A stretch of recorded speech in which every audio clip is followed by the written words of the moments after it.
So to keep the morning going, it's going to be a great set of speakers that we have coming. And the first one that we're going to be hearing from is President of Business Operations at AT&T, Saurabh Saxena. But first, we've got a video. Thank you.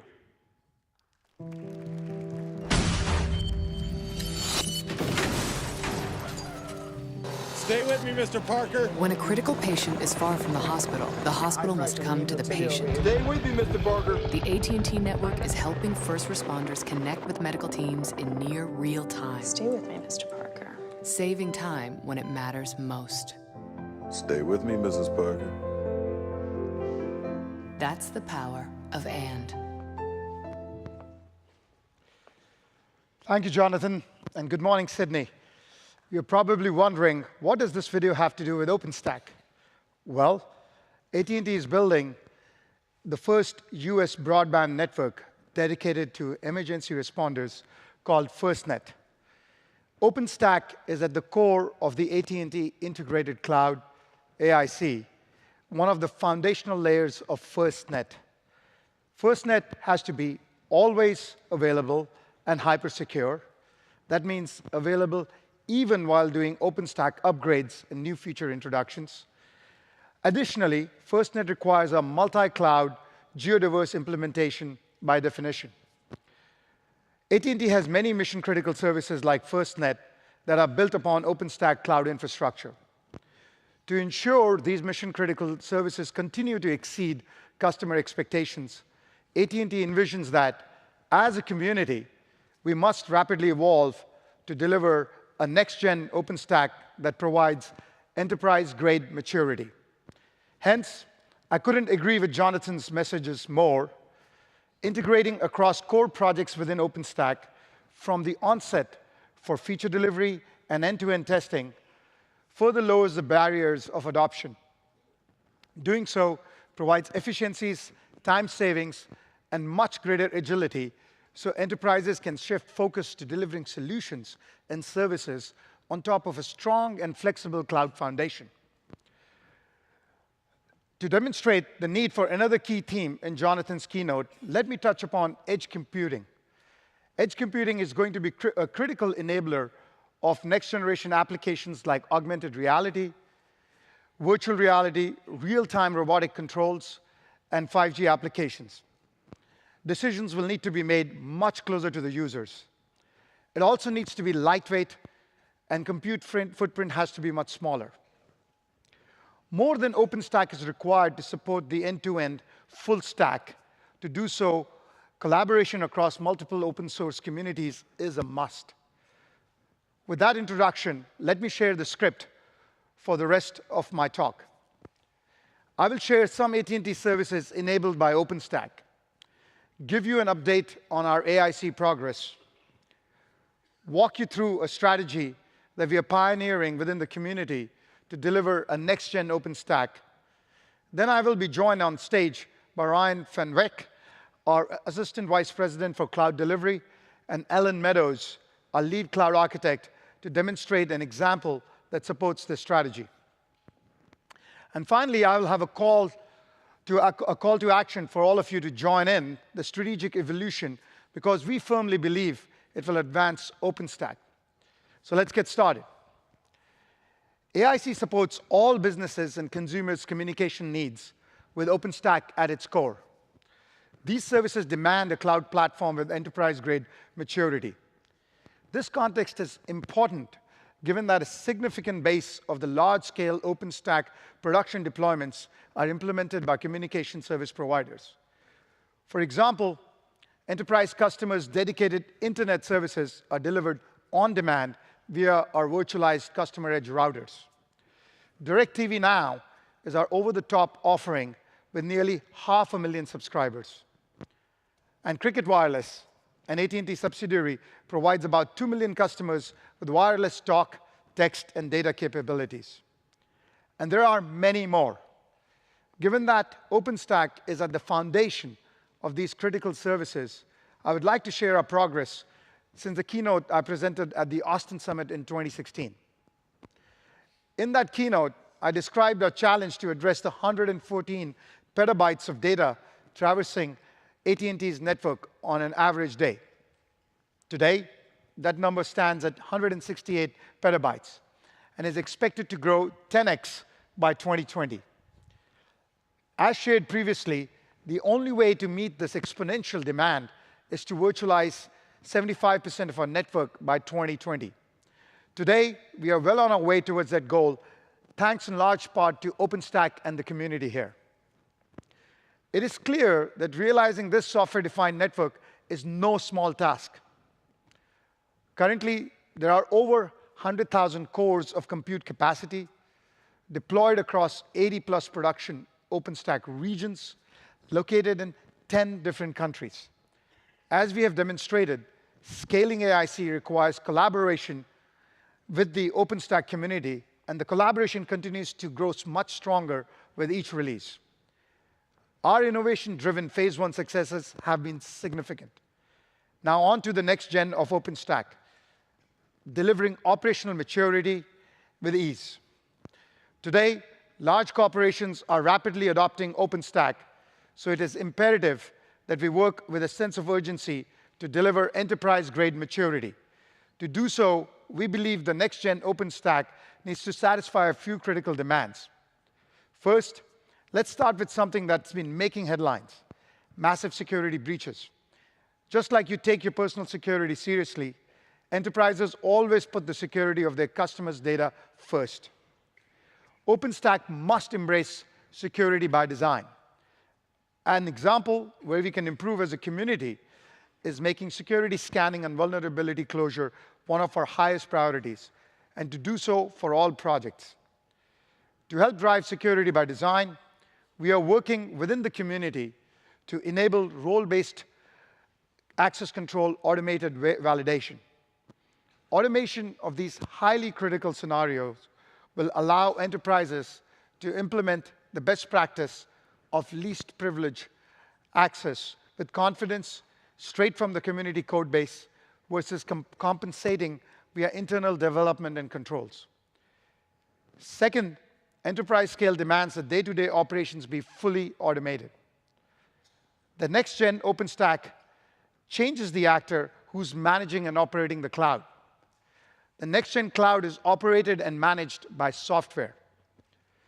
One example would be implementing standardized health APIs across all projects to further enable software-based orchestration to self-heal operational issues. AT&T is leading several forums this week focused on this area.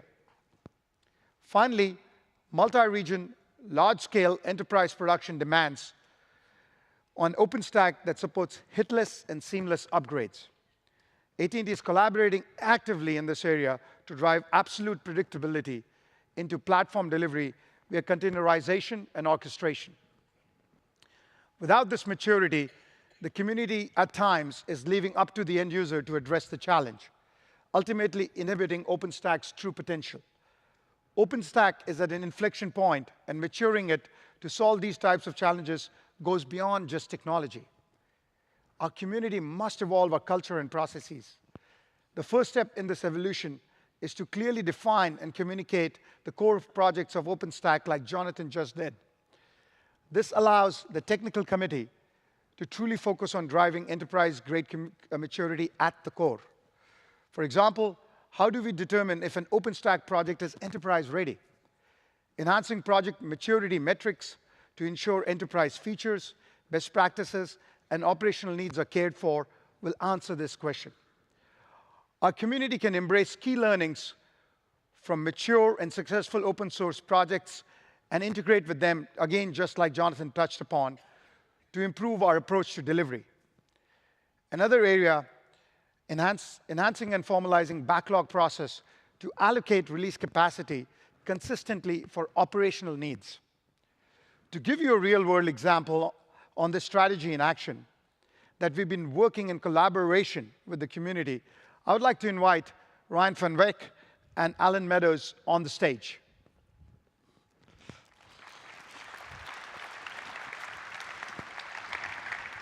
Thanks, Saurabh. Today we're going to demo our AIC container platform, which leverages a set of open source projects that we've been actively collaborating in the community on. We are going to show you guys how we can achieve deployment speed and predictability, as well as frequent upgrades to the platform with no impact to the running workload, which, as Saurabh mentioned, is a critical requirement of enterprise-grade maturity. Okay, so let's get into it. Our first scenario demonstrates how we can add a new compute host into an existing OpenStack environment with zero-touch automation. And for today's demo, we're going to show this part of it using an accelerated recording, given the time it takes to provision bare metal. What you're seeing on the screen behind me is our site design tool being used by our data center engineer to change the existing site design, and in this case, we're adding the new host into the environment. The tool is automatically determining the cable design, IP addresses, and other physical and logical configurations that are needed. These design changes are being translated into YAML that's being used to instruct the system on what to provision, and it's the same process that we use regardless of the configuration change. Alan? Thanks, Ryan. So what happens next is we submit that YAML design to our containerized control plane, where it realizes that a host in the design is unprovisioned, and it kicks off bare metal provisioning for that host. At the tail end of that bare metal provisioning process, we automatically join that new host to the region's Kubernetes cluster. Additionally, we apply the appropriate labels to that host, whether we target it as a control plane host or a tenant compute host, so that it receives the right OpenStack workloads automatically.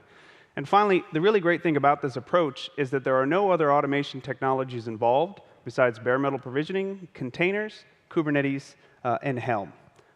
This simplicity is what enables us to achieve a predictable process every time and allows us to seamlessly perform this rack augment to an existing environment.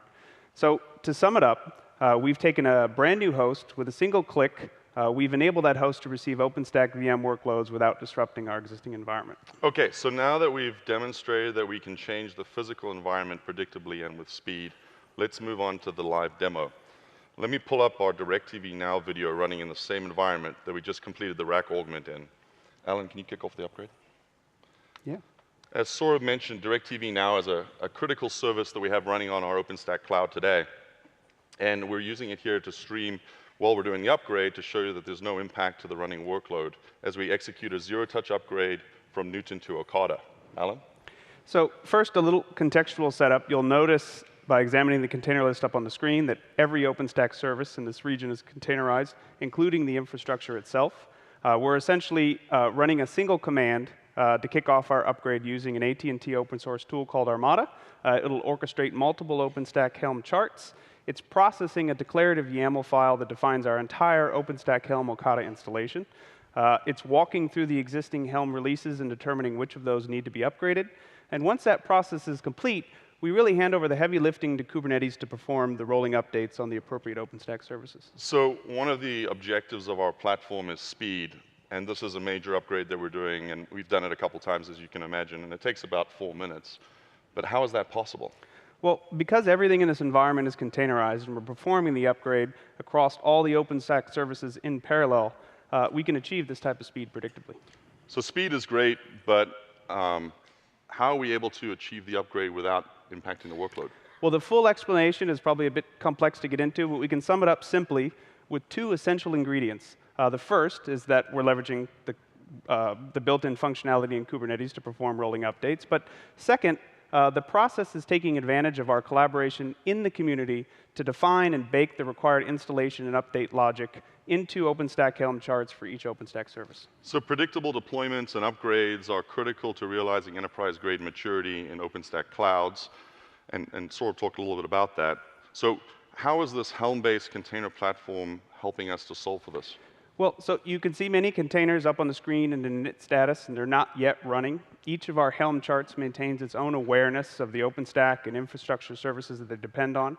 So whenever a container or a Kubernetes job spawns as part of a greenfield deployment or an update, it ensures that all the services that it needs to work with are up and available, and ensures a consistent startup and workflow order.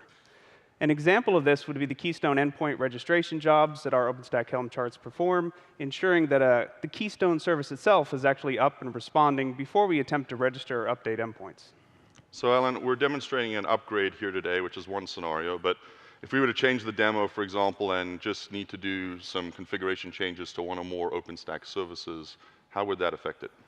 Well, so whether we're doing an initial installation, feature releases, or just simple configuration changes, or even a major OpenStack upgrade like we're doing here today, this process uses the exact same workflow for all of them. This means that we only have one well-tested process to maintain and ensures that we can keep that process predictable.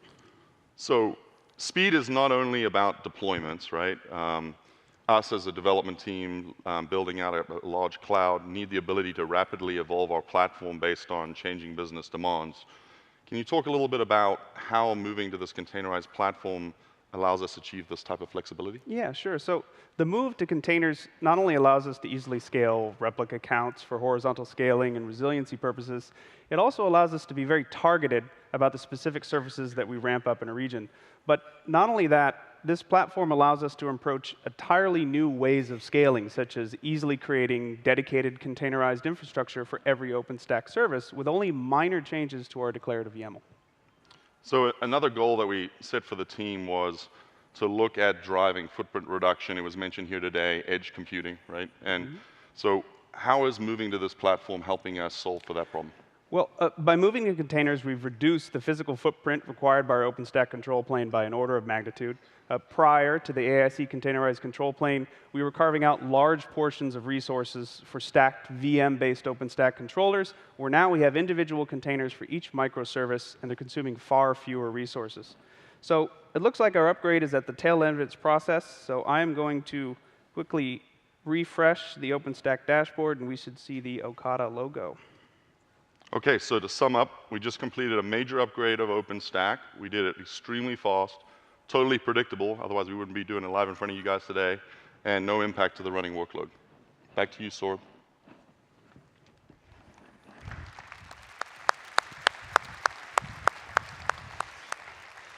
Thank you, Ryan and Alan. Working with the community, there's some critical challenges that they've just demonstrated how we have solved. This shows that our OpenStack community can solve these challenges and much more. There are many opportunities to collaborate on a next-generation OpenStack at this summit, including a hands-on workshop with OpenStack Helm on Wednesday at 1:50 p.m.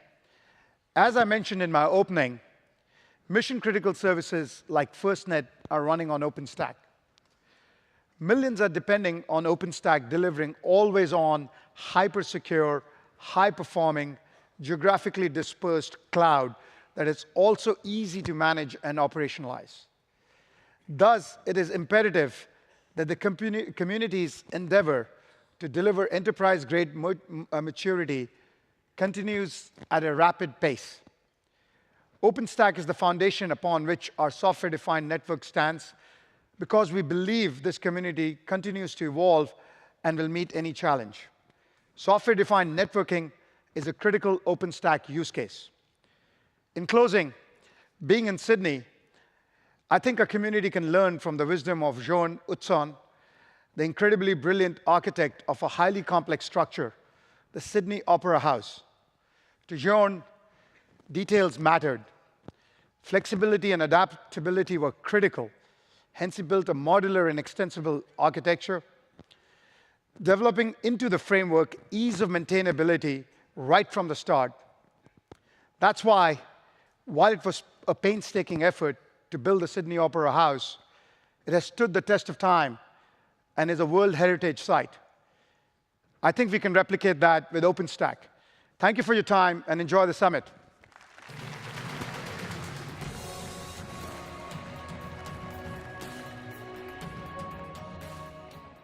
Thank you, Saurabh, and to his team. It's a really great example of collaboration and integration across communities, and they really do a lot for OpenStack, so we appreciate it. And we also have quite a few other telecoms that are here speaking at the Sydney Summit.